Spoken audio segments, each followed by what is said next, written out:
Hey guys, some of you have been asking about updates on our big block Camaro project. I've been chipping away at it over the last few months, so let's check out some updates. So the outside of the car still looks the same, still ratty, still rusty, still dirty. But I've cleaned up the inside, replaced a lot of pieces, really freshened this thing up as far as the interior. It's pretty much ready to go. Got a brand new steering wheel on there, got console, redid that. The seats cleaned up decent. I mean, they're not perfect, but they'll do. Put new carpet, new floor mats, new door panels. Still got to put that emblem on there. New weather stripping. So the inside's all nice and new, and then under the hood, also got a lot of refreshing here.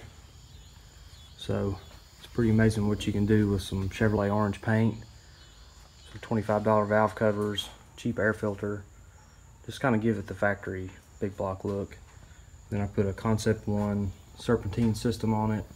I got this aluminum radiator with dual electric fans.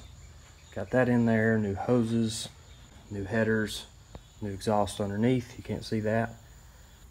So you can see my hoses, all of my stuff for the air conditioning is just kind of tossed up on the engine out of the way while I've got the front fender off of it. It's also a good time to replace all this front suspension. I'm going to repaint this, get everything looking good, replace it with some POL components, tubular control arms, new springs, pretty much everything new except for the spindles themselves, and then I'm going to be using a Bear Brakes disc brake system to get rid of the drums.